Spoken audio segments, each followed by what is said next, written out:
So when our sewing goes wrong, and I mean really wrong, it can be really tempting to lose our sewjo.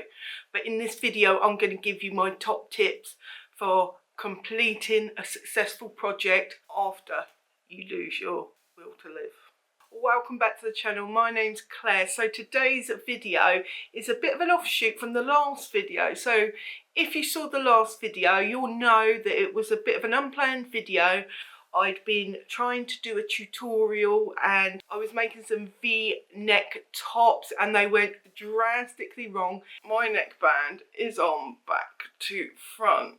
And that video was talking to you about that. So if you haven't seen it, do go and check it after this video. Well, you guys, you really related. I was so happy to read all of your comments, your stories, the way you resonated with me. You reassured me that we've all been there. You told me your stories of failure as well. You laughed, you cried with me. I absolutely loved it.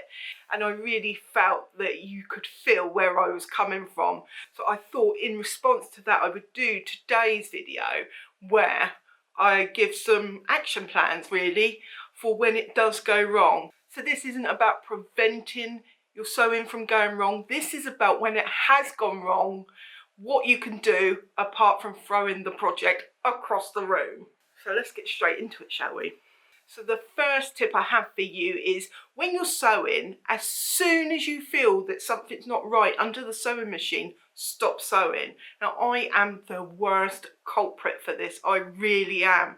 I'll be sewing along and I'll think, and I did it in that project that I showed you in the last video, sewing along and happily something's not feeling right, or sometimes it might be the needle's not flowing, the tension's not right, or it might be it's not gathering correctly, or in terms of a neckband you might not have enough stretch, but you just think no, it will be fine, la la la, let's just stay in our little own land up here and believe that it's going to be all right if we just continue sewing. No,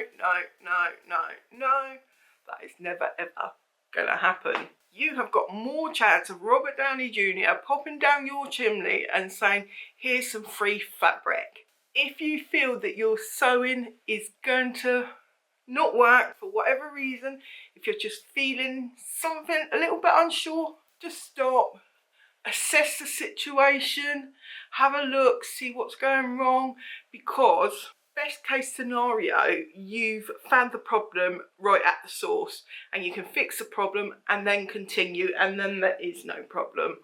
Or worst case scenario is you've gone for a little while and you need to unpick. But I'm telling you, if you continue sewing to the end of your seam, you're going to have a lot more unpicking and potentially damage the fabric when you don't need to.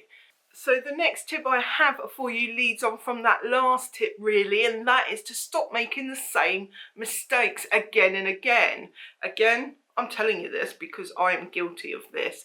Let me know down below if you're guilty of it too. So I sewed the V-necks, I did it wrong, I had to unpick, and then I sewed it again exactly the same way, 3 or 4 times. Now, my brain fog was really bad, so that is no excuse. I am a seasoned seamstress. I should know not to keep repeating the same mistake. I think it was Einstein that said something along the lines that doing the same action over and over again and expecting different results is a sign of insanity. If so, I am insane because I've done it. Have you done it? And within that tip, I think it's really important that we are assessing as we're going along. As I said in the last tip, assess as you go. In this tip, assess as you go. And tell yourself that you did that last time. Let's try something else this time. So you've been sewing along, you feel something's not quite right, you've unpicked, you've done it again, the same again and again and again. And you're getting nowhere with it and you're starting to get frustrated. Stop for a minute, step away from it, go and have a look at your instructions, because if you are anything like me, you are not that good at looking at your instructions, and there are a ton of tips and tricks in those instructions, especially if it's an indie pattern. They really go to town to help beginners out. So whether you're a beginner or not, those pattern instructions can really be quite helpful. And if they're not, or you still haven't got enough information from them, go check YouTube. Have a break from the sewing, go check YouTube, watch some tutorials. I did that when I was doing a V-neck. Didn't help me a lot, but I did do it. When you've got a better idea of what you need to be doing, come back to your sewing. So you've been sewing and you felt it's going wrong, you've redone it, you've looked at the instructions and it's still not right. Why isn't it working out? Honestly, why not? Sometimes we just need to step away from the sewing machine for a while. If you've been sewing for an hour or more, you might well be feeling a little bit of fatigue, and that perhaps if you come away for the evening and go back fresh to it tomorrow or the next day or whenever you've got some free time, you'll have some fresh eyes on it, especially if you do suffer with brain fog. This will be so helpful to you. You can go and watch some telly, do some research for other patterns you want to make, chat to someone, actually speak to your husband. I know, you'd rather be sewing, but you know, there are other things that we can be doing. So you've stepped away from your sewing machine, you filled your evening with something else, and you've come back to it the next day or a couple of days later a lot fresher, but it is still not working out for you. This is the point where we start to wonder, is it really worth it to continue, don't we? Well, I do anyway. But I do. I'm one of those people, and I think you picked up on it in the comments, that I will keep going, I'll keep persevering until there is no option but to stop. And at this point, you have to assess whether your standards are too high. Maybe you're sewing and you keep redoing it because it's okay, but it's just not perfect. I think there's this culture within sewing where we have to create the perfect garment. There's ready to wear, and we all know ready to wear isn't perfect. But we sort of aspire to make ready-to-wear garments, and I don't really understand why, because to me the ready-to-wear clothes that I've ever bought have not been that great. But you know, also there's the fact that people are going to look at our sewing. We want to show our sewing off, don't we? So in that case, we've got to get the hems, the seams, we've got to get everything perfect. We want to tell ourselves we're the best seamstress we possibly can be, and so everything has to be perfect. It's actually not necessary. If it's acceptable, then perhaps you should just go with it, continue to finish your garment and have a finished garment, rather than ending up with high blood pressure because, you know, your point's not completely pointy. I know myself, especially in my sewing, I can be really hard on myself. I'm always trying to produce the best garment that I can, and I think that is important. I think we should do that.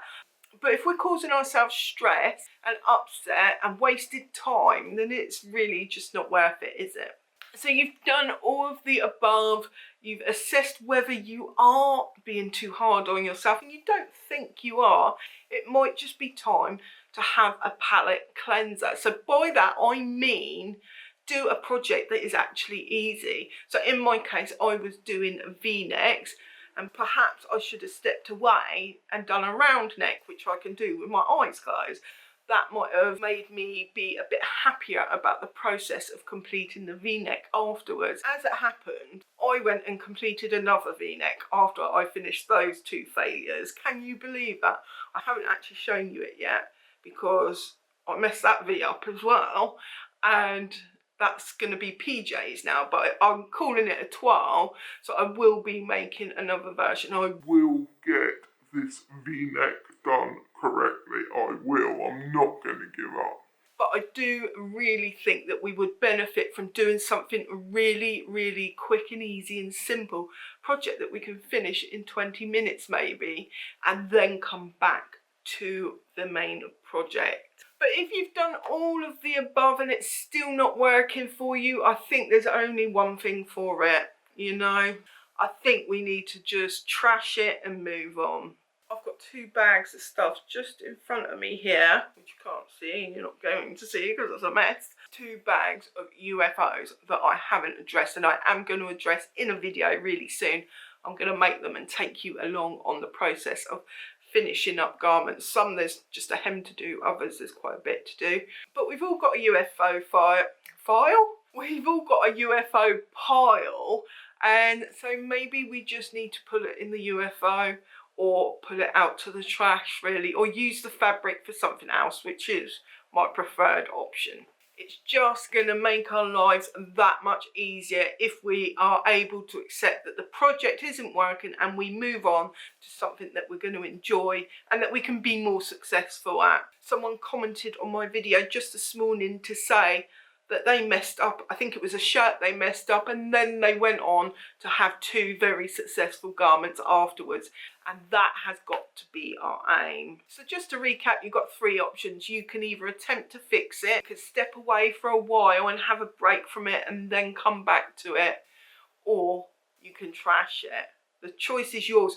Which choice are you going to make? Leave me a comment down below.